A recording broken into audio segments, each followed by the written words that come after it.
Кыргыз сому өткөн жылдын соңунда башталган кескин арзандоодон кийин өзүнө келүүдө. Бирок бул көрүнүш убактылуу дешет финансисттер. Бир жагынан туристтик сезон, экинчи жагынан парламенттик шайлоо жакындап, рыноктогу доллардын көлөмү өсүүдө. Улуттук банк буга чейин сом кескин арзандап кетпесин деп чара көрүп келген болсо, эми доллардын түшүп кетүүсүнүн алдын алып, рыноктон дээрлик 19 миллионго жакын долларды сатып алды. Бир караганда түшүнүксүз көрүнгөн бул аракеттин логикасы бар. Экономика жана бизнес үчүн доллардын арзан же кымбаттыгынан дагы анын тийиштүү бир баада туруктуу турганы маанилүү. Мына ушул жана башка экономика, финансы темаларына сереп салып эфирде Capital апталык экономикалык обзору. Студияда Назгүл Коңурбаева. Саламатсыздарбы?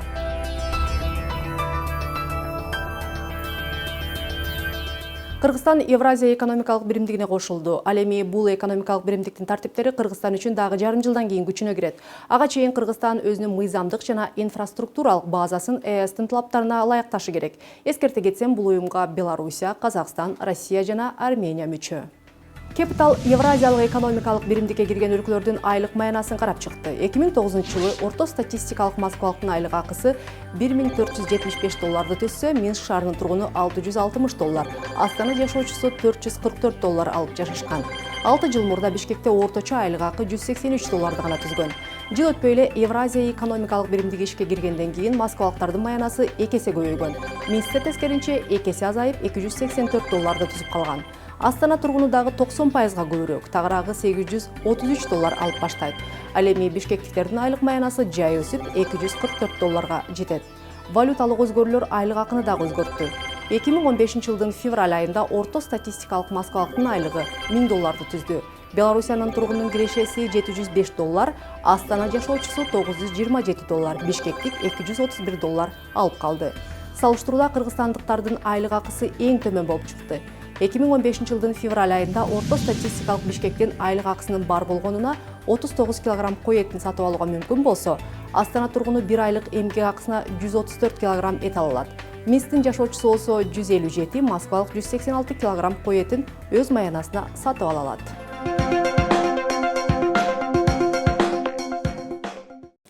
Ал ортодо доллар өз позициясын жогото баштады. Жаз негизинен AQSh доллар үчүн жакшы жаңылык алып келбеди окшойт. Бардык рынокто доллардын төмөндөшү байкалууда. Өткөн жума аягында эле ал Орусиянын рублуна карата кескин арзандап $1 49,5 рубльдө түзүп калган. Бул 5 айдан берки эң арзан көрсөткүч болду.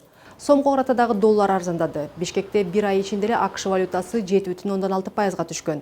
Эгер апрелдин ортосунда доллар 63 сом 75 тыйын менен сатылып жатса, майдын ортосунда ал нарк 58 сом 90 тыйынга түштү. Жума аягында эле Улуттук банк интервенция жүргүзүп $9 миллион 800 миң долларды сатып алды. Бир жума мурда эле Улуттук банк $8 миллион 450 миң долларды сатып алган болчу. Муну менен Улуттук банк жыл башынан бери 13 жолу валюта рыногуна кийлигишип, наркты көзөмөлдөө аракетин жүргүзүүдө. Акча базарындагы абал олку-солку болуп турган маалда каражатты валюта менен кармагандан кооптонуп калгандар эми каткан акчасын алтын куймаларына салса болот. Улуттук банк 1 граммдан 100 граммга чейинки алтын куймаларын сатыкка чыгарды. 1 грамм алтын куймасы 3774 сомдон сатылат.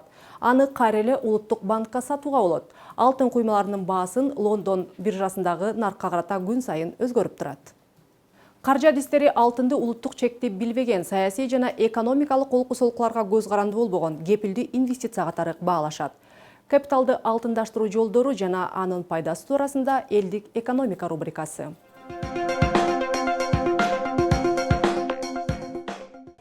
7 жылдан бери алтын сатуу иштеген махабаттын така каттап турган кардарлар бар. Алардын айрымдары алтынды көйнөк менен чогуу алмаштырса, кээ бирлери сатып алуу бизнесине айлантышкан. Эми башка нерсе алгандан көрө азыр алтын алса, кайра сатса акча болот да. А башка нерсе алса, кайра сатса, сата албайт. Акча кармап турат. 4-5 изделе сата алат. Бир 40 миң, 50 миңге алышат. Жакшы изделе алсачы. Анткени көпчүлүк үчүн колдоого акчаны банкка алып барып салуу жат көрүнүш. Накталай акчаны колдоо кармоого илгертен эле көнбөгөн эл адатта мал-мүлк. Каражаты азыраак болсо баалуу зер буюмдарын алып коюшат. Деньги бывают обесцениваются. Мен биринчи кезекте асем катары сатып алам. Андан сырткары албетте алтын эскирбейт. Аны кайра сата алам. Акчам жок болуп кетпейт. Даже оно всегда дорожает. Жөнөкөй жарандардын мындай финансылык көрөгөчтүгүн эми Улуттук банк колго алды. Жарандар инвестициясын зер буюмдарына гана эмес, алтын куймаларына дагы сала алышат. Кыргызстандын жарандарына, калкка, мындай алтынга инвестиция жасоого цивилизованный түрүндө жол берип атабыз да. Башка мамлекеттерде, албетте, Америкада, Европада, башка чоң өнүктүрүлгөн мамлекеттерде алтын сатышат өзүнүн жарандарына. Бирок аякта алтынды банктар сатышат, кайра банктар сатып алышат да. Биздин Кыргызстанда биз улуттук банк өзүбүз сатып алабыз да. Улуттук банктын төрагасынын айтымында алтын куймаларынын колго алынышы менен коммерциялык банктардагы доллардык аманаттарынын наркы төмөндөйт. Элдер аманаттарды эми алтын менен кармоого өтөт. Адистердин айтымында алтын куймалары валютанын наркына таасир бербейт. Бирок келечектүү инвестициялык жол дейт Марат Султанов. Алтынды только узак убакыт катары инвестицияны караш керек. Себеби кыска убакыттын ичинде мөөнөттө өзүңүздөр билгендей баягы алтындын баасы кескин өзгөрүп кетиши мүмкүн. Мисалы 12 жылы ба $1800 болсо унция.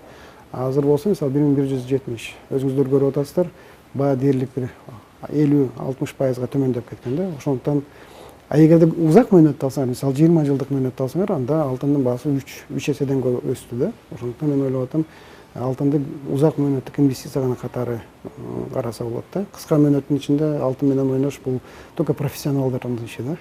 Утурукта коюу мүмкүндүгү Да, туура. Алтын куймаларын сатып алууда эч бир салык алынбайт. Аны четке алып чыгып кетүүгө жана каалаган өлкөнүн банкына сактап коюуга болот. Эмне үчүн алтын ыңгайлуу инвестиция? Активдердин жогорку кирешелүүлүгү, алтындан кошумча наркка салык алынбайт. Оңой жол менен сактоого болот. Аз көлөмдөгү металлдан көп киреше. Алтын наркы экономика, банктык сектор, бир өлкөнүн өкмөтүнүн чечимине көз каранды эмес. Алтын сиздин гана мүлкүңүз, ал кайсы бир финансылык институттун жана фонддун ээлиги эмес. Башка активдерден айырмаланып, алтынга суроо талап, анын жер астындагы запасы менен өлчөнөт. Сиздин капитал улуттук валютанын алмашуусунан сакталат. Бардык өлкөдө эркин соода жүргүзүлөт. Түбөлүк сакталуучу товар күйбөйт, дат баспайт, чирибейт, аны жок кылуу мүмкүн эмес. Дүйнөлүк рынокто алтын наркы 40 жылдан бери тынымсыз өсүүдө. 2008 жылдын март айында $1 унция $1000 өлчөмүндө болсо, 2011 жылы ал $1920 жетет.